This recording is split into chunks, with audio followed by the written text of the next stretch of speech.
भिंड जिले में नगरपालिका की लापरवाही, 450 कर्मचारी होने के बावजूद गली चौराहों पर लगा रहता है कचरे का ढेर। मामला भिंड शहर का है, जहां 450 कर्मचारी नगरपालिका में पदस्थ होने के बावजूद भी शहर के 39 वार्ड और लगभग 2 दर्जन पार्क और इन पार्कों और वार्डों में साफ सफाई तक नहीं की जा रही है। नगरपालिका के वरिष्ठ अधिकारियों से कई बार आवेदन के माध्यम से शिकायत भी की गई, मगर तस्वीरें आप देख सकते हैं। क्या सफाई हो रही है? इन तस्वीरों को देखकर आप समझ सकते हैं कि शिकायत के बाद भी कोई कार्रवाई नहीं की जा रही है, क्योंकि भ्रष्टाचार की सीमाएं भिंड जिले में इतनी धसी हुई है कि वरिष्ठ अधिकारियों का इस ओर कोई ध्यान ही नहीं है। कहीं न कहीं भिंड नगरपालिका नरक पालिका बनती जा रही है, क्योंकि राजनेताओं और वरिष्ठ अधिकारियों की गोद में भ्रष्टाचार झूल रही है। बुनियादी स्कूल पर लगा कचरे का ढेर कई बार शिकायत के बाद भी नहीं हटाया गया। कुछ समय पहले भिंड में पदस्थ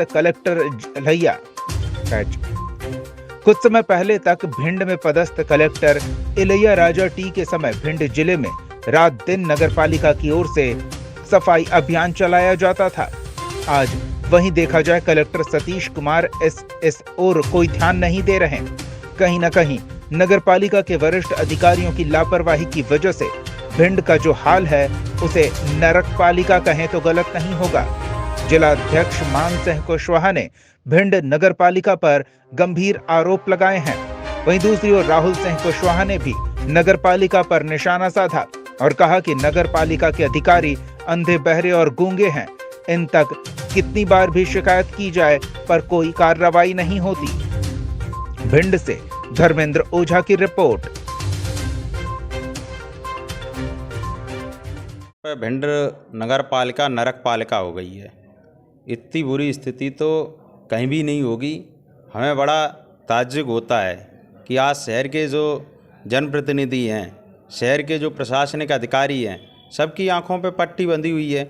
कांग्रेस पार्टी ने लगातार सदैव यहाँ क्षेत्र की समस्याओं को प्रशासन के सामने लाने का प्रयास किया है, लेकिन प्रशासनिक अधिकारियों के ऊपर सत्ता के यहाँ स्थानीय राजनेताओं का बड़ा संरक्षण है। वही कारण है कि लगातार इस शहर की सौंदर्यीकरण होने की बजाय यहाँ मैंने कहा नरक जैसी स्थितियाँ निर्मित हो रही हैं। कांग्रेस पार्टी के संज्ञान में जो भी आप लोगों के मध्यस्थ से जो भी चीज़ें और आएंगी, निश्चित तौर पर हमेशा आवाज़ उठाते रहे। उन चीज़ों को लेकर भी हम एक फिर से इस शहरवासियों के साथ मिलकर एक जन आंदोलन करने का काम करेंगे। लाखों करोड़ों रुपए खर्च करके भिंड जिले में कई पार्क बनाए गए। निश्चित तौर पर यदि मेरा तो सीधा आरोप है कि यहाँ के प्रशासनिक अधिकारी सत्ता के नेताओं के संरक्षण में के साथ लंबा भ्रष्टाचार करने में लगे हुए हैं। अपना आई हुई राशि का एक बहुत मोटा हिस्सा उन्हें भी यहाँ के प्रशासनिक बड़े अधिकारियों पर भी पहुँच रहा है।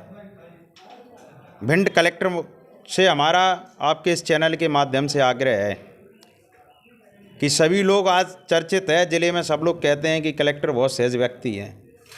अगर कहते हैं तो आपको आगे आकर अपनी सहजता का भी और सारी स्पष्टता से जवाब देना चाहिए।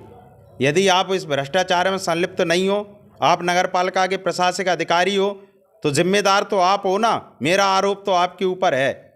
और नहीं, आप जो मामला संज्ञान में आ रहा है, पार्क की समस्याएं हो, नालियों की समस्याएं हो या शहर में सीवर की समस्याएं हो, आप संबंधित ठेकेदार के खिलाफ सीएमओ को कार्रवाई करने के निर्देश क्यों नहीं देते?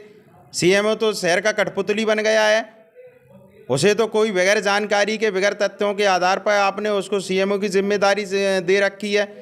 बहुत ही जल्द इन सब विषयों को लेकर हमने नगर पालिका का घेराव किया था और कलेक्टर साहब से चैनल के माध्यम से हमारा आपसे आग्रह और चेतावनी भी है, इन व्यवस्थाओं में सुधार करिए, नहीं जिला कांग्रेस पार्टी आपके कलेक्ट्रेट में एक विशाल जन आंदोलन करेगी।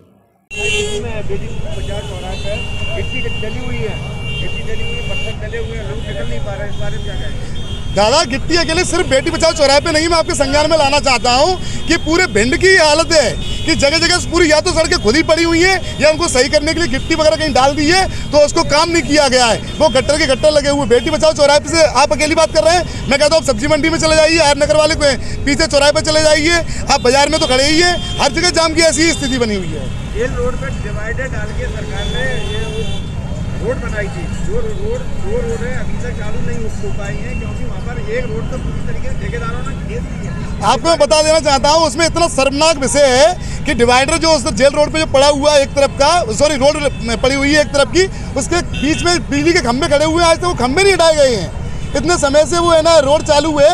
अब एक तरफ से ऐसी स्थिति में सिर्फ बाइक वाले निकलते हैं, जो बड़ी गाड़ियाँ हैं वो सिर्फ एक ही तरफ से निकलती है, राइट साइड से। अगर आप इधर से जा रहे हैं गौरी की तरफ से, एक साइड से सिर्फ उसमें कार वगैरह निकलती है, दूसरी साइड से कार वगैरह नहीं जा सकती क्योंकि उसमें बीच में खंभे लगे हुए हैं रोड पे। ये कितना शर्मनाक है प्रशासन के लिए, उस खंभों को तक नहीं हटा पा रही है प्रशासन।